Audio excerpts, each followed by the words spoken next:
Delete करके फिर सो गए।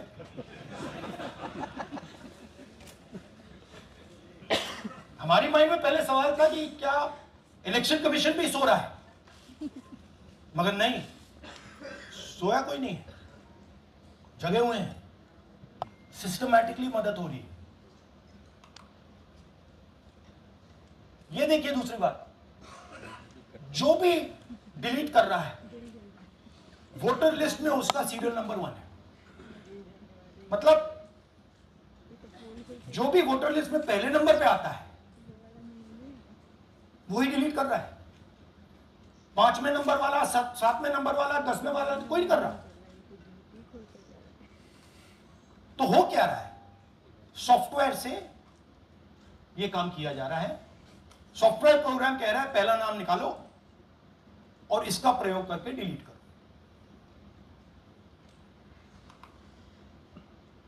टारगेटेड डिलीशंस हो रहे हैं। कांग्रेस पार्टी पर आनंद में अटैक किया। टॉप 10 बूथ्स जहां सबसे ज्यादा कांग्रेस की स्ट्रेंथ थी वहां टारगेट किया। और 2018 में पिछले इलेक्शन में 10 में से 8 बूथ कांग्रेस पार्टी जीती और इन 8 में से इन्होंने 6000 लोग उड़ाने की कोशिश की। ये कोइंसिडेंस नहीं था, ये प्लान था और ये सेंट्रलाइज तरीके से किया जा रहा है। अब मैंने बहुत बड़ी बात बोली, चीफ इलेक्शन कमीशन के बारे में मैंने बोला कि ये व्यक्ति वोट चोरों की रक्षा करता है।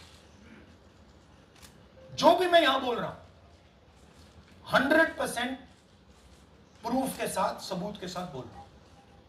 और मैं अभी आपको दिखाना चाहता हूं कि मैं ये शब्द क्यों बोल रहा हूं और किस बेसिस पे बोल रहा हूं। आपको अपनी आंखों से ये दिखेगा। कर्नाटका सीआईडी ने केस चालू किया कि वोटर कौन है, ये फोन किसके हैं, ये आईपी एड्रेस क्या है, ओटीपी कहां गया, इन चीजों के बारे में इन्वेस्टिगेशन शुरू होती है। कर्नाटक सीआईडी ने हिंदुस्तान के इलेक्शन कमीशन को 18 चिट्ठियां लिखी हैं। हमें आप ये इंफॉर्मेशन दीजिए, बिल्कुल क्लियर है, डेस्टिनेशन आईपी दीजिए, डिवाइस डेस्टिनेशन पोर्ट दीजिए, ओटीपी ट्रेल दीजिए, फोन नंबर्स दीजिए, फोन नंबर्स के मालिकों के नाम दीजिए। क्लियरली पूछा है, नो आंसर। 18 चिट्ठी CID Karnataka, no answer from chief election commissioner, no answer from election commissioner. Timeline देखिए, तो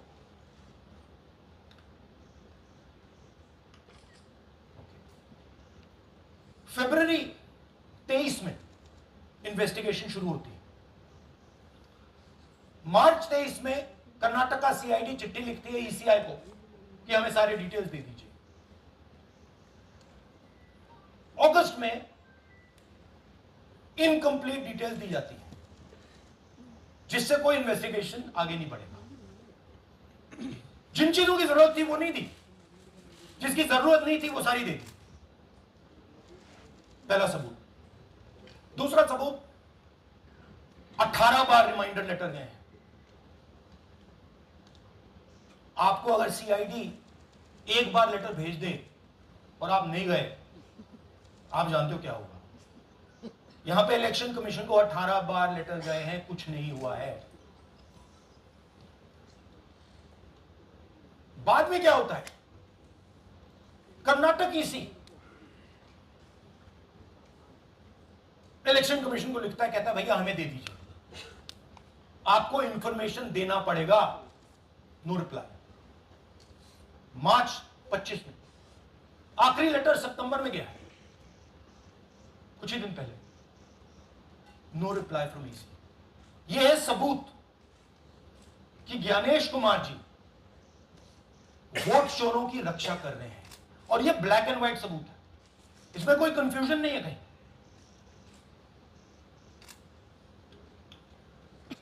तो सवाल उठता है, ये है कौन जो सेंट्रलाइज तरीके से कॉल सेंटर के प्रयोग से, सॉफ्टवेयर से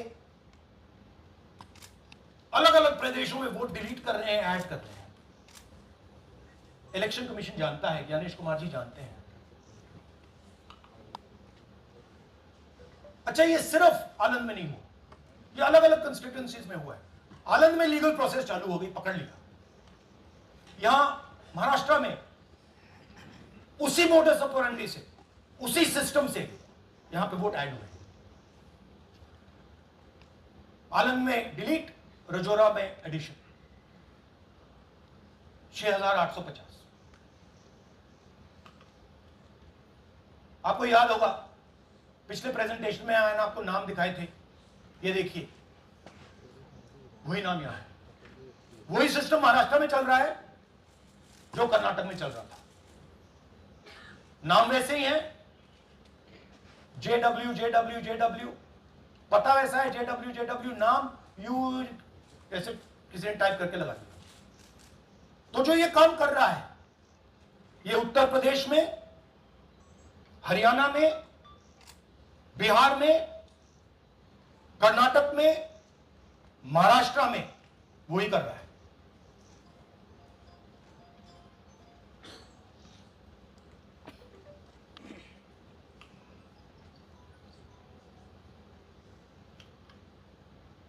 तो हमारी डिमांड है, ज्ञानेश कुमार जी, आप अपना काम कीजिए। आपने ओथ लिया है, आप हिंदुस्तान के चीफ इलेक्शन कमिश्नर हैं। आपसे कर्नाटक की सीआईडी सबूत मांग रही है।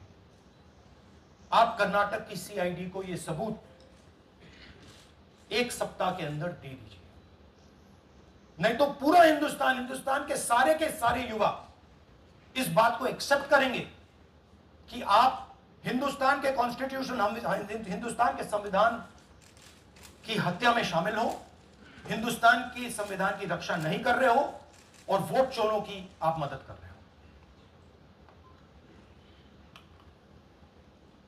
Thank you. और थोड़ी देर में हम आपको हाइड्रोजन बॉम्ब दिखाने जा रहे हैं। नहीं, आज नहीं, थोड़ी देर में उसकी प्रिपरेशन चल रही है। क्योंकि हम देखिए, मैंने टीम से कहा है कि अगर मैं स्टेज पे जा रहा हूं, ब्लैक एंड व्हाइट प्रूफ नहीं होगा, मैं नहीं जाऊंगा। अगर ब्लैक एंड व्हाइट प्रूफ होगा, जो कोई मतलब उसको निगेट नहीं कर सकता, मैं जाऊंगा। मैं देश के कॉन्स्टिट्यूशन की रक्षा कर रहा हूं, संविधान की रक्षा कर रहा हूं, मैं लोकतंत्र की रक्षा कर रहा हूं और मैं सच्चाई आपके सामने रख रहा हूं। बहुत बहुत धन्यवाद, नमस्कार, जय हिंद। सर